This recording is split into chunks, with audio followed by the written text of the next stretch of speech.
어젯밤에도 몇 번이나 깼는지 기억이 안 나시나요? 그런데 이상하게 낮에는 그렇게 피곤한데 막상 누우면 잠이 안 옵니다. 사실 이건 의지의 문제도 나이 탓만도 아닙니다. 오늘은 우리 몸과 뇌가 밤마다 벌이는 6가지 사건을 파헤쳐 봅니다. 새벽에 깨는 진짜 이유, 피곤한데도 잠이 안 오는 이유, 빛 하나가 수면의 질을 바꾸는 이유, 자기 전 생각이 유독 많아지는 이유, 그리고 나이가 들수록 잠이 얕아지는 진짜 원인까지 지금부터 하나씩 알려드리겠습니다. 특히 중간에 나오는 두세 가지는 대부분 처음 들어보셨을 만한 내용입니다. 끝까지 보시면 오늘 밤 바로 적용할 수 있는 포인트가 하나쯤은 있으실 겁니다. 첫 번째는 새벽에 자꾸 깨는 이유입니다. 원인은 여러 가지지만 혈당 변화도 하나의 원인일 수 있습니다. 저녁에 탄수화물이나 단 음식을 많이 먹으면 혈당이 빠르게 올라갑니다. 그러면 우리 몸은 혈당을 낮추기 위해 인슐린을 분비합니다. 이 과정에서 혈당이 너무 많이 떨어지면 몸은 다시 혈당을 올리기 시작합니다. 이때 아드레날린과 코르티솔 같은 호르몬이 분비되면서 잠에서 깰 수 있습니다. 새벽에 심장이 두근거리거나 식은땀이 나기도 합니다. 그런데 한 가지 알아두시면 좋은 사실이 있습니다. 새벽 3시에서 4시 사이는 원래 코르티솔이 자연스럽게 오르기 시작하는 시간대입니다. 그래서 잠깐 눈이 떠지는 것 자체는 정상적인 리듬의 일부입니다. 진짜 문제는 다시 잠들지 못하는 것입니다. 혈당이 크게 출렁이면 이 자연스러운 리듬이 훨씬 더 크게 흔들립니다. 저녁 식사에 정제 탄수화물보다 단백질과 식이섬유 비중을 조금만 높여도 도움이 됩니다. 술을 드시고 잠드셨을 때도 비슷한 현상이 나타날 수 있습니다. 알코올은 처음엔 졸음을 부르지만 몇 시간 뒤 혈당과 각성 시스템을 다시 흔들어 놓기 때문입니다. 자기 전 술 한 잔이 도움이 될 것 같지만 실제로는 새벽 수면의 질을 떨어뜨리는 경우가 더 많습니다. 마그네슘이 부족한 경우에도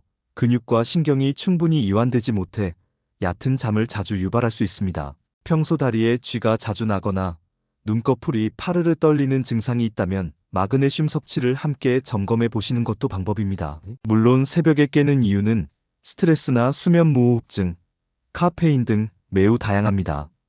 하지만 이런 증상이 반복된다면 저녁 식습관도 함께 돌아볼 필요가 있습니다. 두 번째는 몸은 피곤한데 잠이 안 오는 경우입니다. 문제는 몸이 아니라 뇌일 수 있습니다. 스트레스와 걱정이 많으면 뇌는 계속 깨어 있으려고 합니다. 이런 상태를 과각성이라고 부릅니다. 몸의 배터리는 방전됐는데 뇌의 경보 시스템만 켜져 있는 상태입니다. 또 늦은 밤 스마트폰의 밝은 빛은 멜라토닌 분비를 줄여 잠을 늦출 수 있습니다. 이때 스트레스 호르몬이 분비되고 교감신경도 활성화됩니다. 몸은 지쳤는데도 뇌는 아직 위험하다고 판단하는 것입니다. 여기에 카페인도 생각보다 오래 영향을 미칩니다.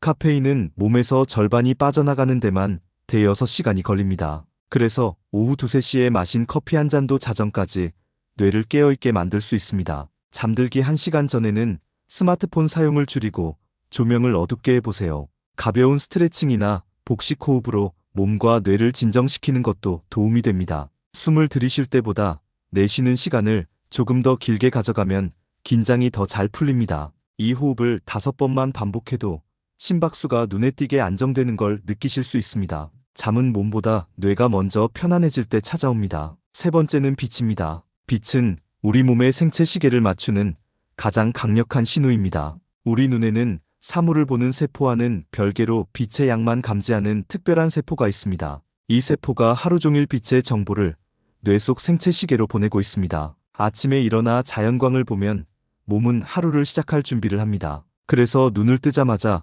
커튼부터 열어보시는 것도 좋은 습관이 됩니다. 점심시간에는 잠깐이라도 밖을 걸으며 햇빛을 쬐어보세요. 저녁에는 노을빛을 보며 몸이 밤을 준비하도록 도와주세요. 해가 지면 집안 조명도 조금 어둡게 바꾸는 것이 좋습니다. 특히 백색이나 푸른빛 계열의 조명은 멜라토닌 분비를 더 강하게 억제합니다. 반대로 침실을 최대한 어둡게 만드는 것도 큰 도움이 됩니다. 작은 전자기기 불빛 하나도 눈을 감고 있는 동안 계속 감지되고 있습니다. 취침 한두 시간 전에는 스마트폰과 TV를 멀리하면 멜라토닌 분비에 도움이 됩니다. 당장 암막 커튼까지 준비하기 어렵다면 수면 안대 하나로 시작해도 충분합니다. 빛을 잘 활용하는 것만으로도 수면의 질과 생활 리듬이 달라질 수 있습니다. 네 번째는 잠들기 전 허기입니다. 배가 너무 고프다면 참기보다 가볍게 먹는 것이 나을 수도 있습니다. 사실 앞서 말씀드린 새벽에 깨는 이유와도 연결됩니다. 너무 배가 고픈 채로 잠들면 밤사이 혈당이 더 크게 떨어질 수 있습니다. 이때는 과자나 빵보다 단백질이 들어있는 음식을 선택해보세요. 단백질은 소화가 비교적 천천히 진행되어 허기를 오래 달래는데 도움이 됩니다. 삶은 달걀, 그릭 요거트, 두부, 우유처럼 부담이 적은 음식이 좋습니다. 특히 따뜻한 우유 한 잔은 잠을 부르는 재료로 오래전부터 알려져 왔습니다. 우유 속 트립토판이라는 성분이 수면 호르몬을 만드는 원료가 되기 때문입니다. 그렇다고 치킨이나 족발처럼 기름지고 양이 많은 야식을 먹으라는 뜻은 아닙니다.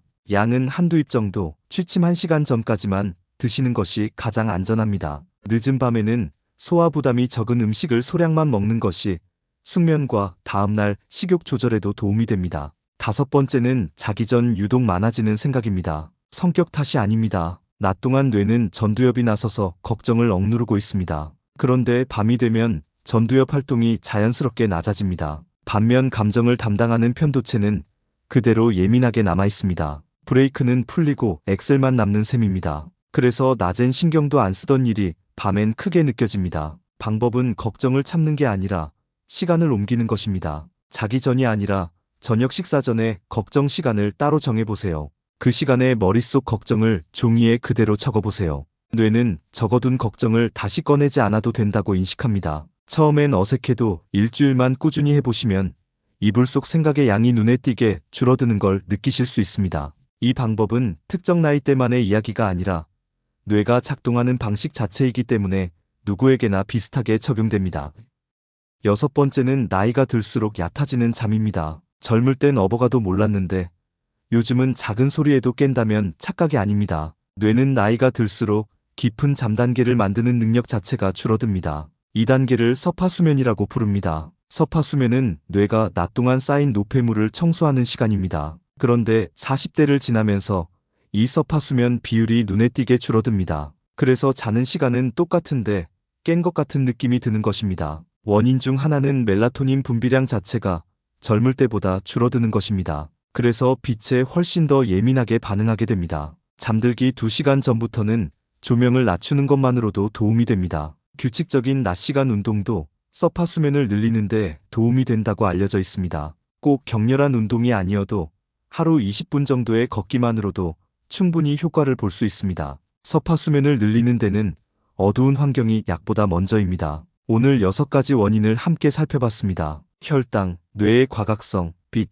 허기, 생각, 그리고 나이. 어느 하나만의 문제가 아니라 여러 가지가 겹쳐서 나타나는 경우가 많습니다. 다음 영상에서는 이 원인들을 바탕으로 오늘 밤부터 바로 실천할 수 있는 해결법을 준비했습니다. 오늘 나온 6가지 중 딱 하나만 골라서 이번 주에 실천해 보셔도 좋습니다. 도움이 되셨다면 구독과 좋아요 부탁드립니다. 오늘도 건강 습관 하나